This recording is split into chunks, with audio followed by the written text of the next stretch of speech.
Hello and welcome to My Karate, My Life. I'm Chrissy Howard and this is episode 2. Before I go any further, I want to frame this episode as slightly different. Because when we think about karate, we often think about the physical, the technique, the strength and the movement. But in my experience, the greatest barrier has never been physical ability. It's been the mind. Fear, self-doubt, the voice that tells you to step back instead of to step forward, and learning to face that and to stay anyway. That is where the real journey begins. In the last episode I spoke about that first step into the dojo, but stepping in and staying are two different things, very different things. Because what came next for me wasn't confidence, it was uncertainty, it was discomfort. And if I'm honest, a very strong urge to run in the opposite direction. I think this is something many people experience, and sadly, maybe it's even often where the journey ends. I remember those days clearly, not knowing where to stand, what to do, or even how to begin. Everyone else seemed to understand something I didn't. There was a rhythm to it, a structure, a way of moving and responding, and I felt completely out of sync with all of it. It took me many weeks of sneaking a peek through the viewing gallery window before I could step inside and join the line. I didn't want to be seen, but stepping inside meant exactly that. Even the smallest amount of attention felt overwhelming, a simple instruction, a correction, even someone speaking to me directly. That was enough to make me want to disappear. And sometimes I did. Looking back, I understand things differently. What I was feeling wasn't weakness, it was my nervous system trying to protect me. When we step into something unfamiliar, especially something where we feel exposed, the brain can interpret it as a threat. The amygdala, the part of the brain responsible for detecting danger, doesn't always distinguish between physical danger and emotional discomfort. So that feeling of wanting to run, that urge to escape, is actually a natural response. It's what we often call fight or flight. And in those moments, I was very much in flight. There's a concept I've come across through the work of Martha Beck that really resonates with this. She talks about the busy or the bashing mind. When we step into something unfamiliar, the mind tends to do one of two things. It either becomes busy, overthinking, analysing, trying to work everything out, or it starts bashing, criticising, doubting, telling us we're not good enough. And I can see now that I was doing both. Constantly thinking, constantly questioning, and at times, quietly tearing myself down. And the challenge is not to eliminate those thoughts completely, but to recognise them and to keep going anyway. There's another layer to this, and I've come to understand over time, and it's the work of James Doty. There's a strong emphasis on attention and how we focus on shapes, and what we focus on shapes our experience. The brain has attention and has an attention network, and it prioritises what it believes is important. So if we focus on fear, on self-doubt, on everything that might go wrong, the brain amplifies that. But if something matters to us, if it feels meaningful, we can begin to shift that focus. Looking back, I didn't understand any of this at the time, but something about being there in that dojo felt important. Important enough to return, important enough to stay, even when it felt uncomfortable. And I think that matters. Because what we give our attention to, and what we decide is important, can quietly determine whether we walk away or whether we continue. But here's the important part. Just because something feels uncomfortable doesn't mean it's wrong. In fact, it often means the opposite. As Mel Robbins says, You can't think your way into confidence. You have to act your way into it. And that's exactly what those early days were. Not confidence, not certainty, just small actions in the presence of fear. Looking back now, I can see that it wasn't just about karate. It was about how I saw myself. I didn't feel confident, I didn't feel capable, and I certainly didn't feel like I belonged in that space.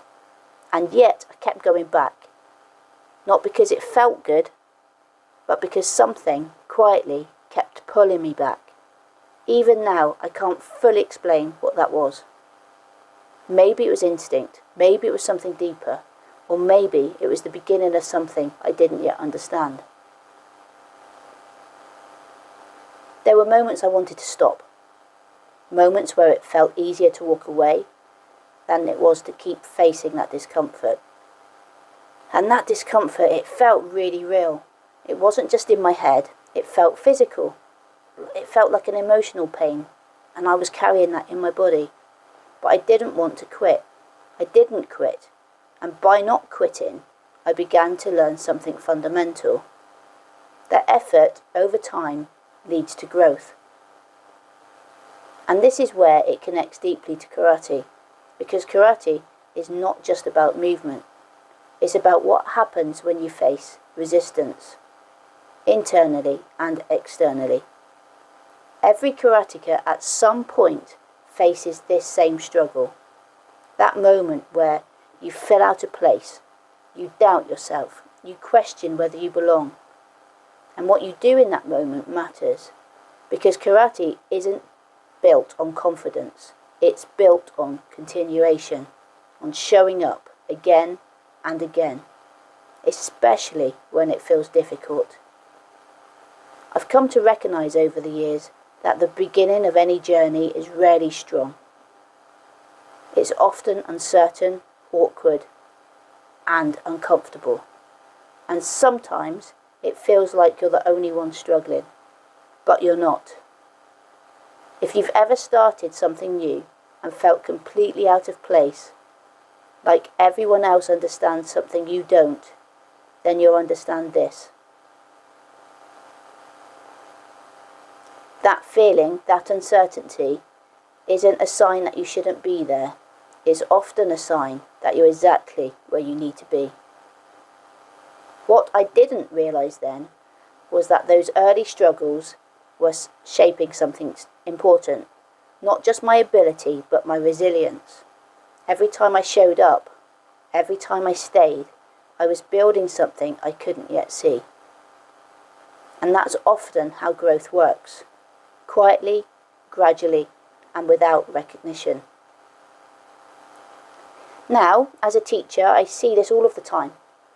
Students walking in unsure, hesitant, questioning themselves, and I recognise it immediately. Of course I do, because I was that person.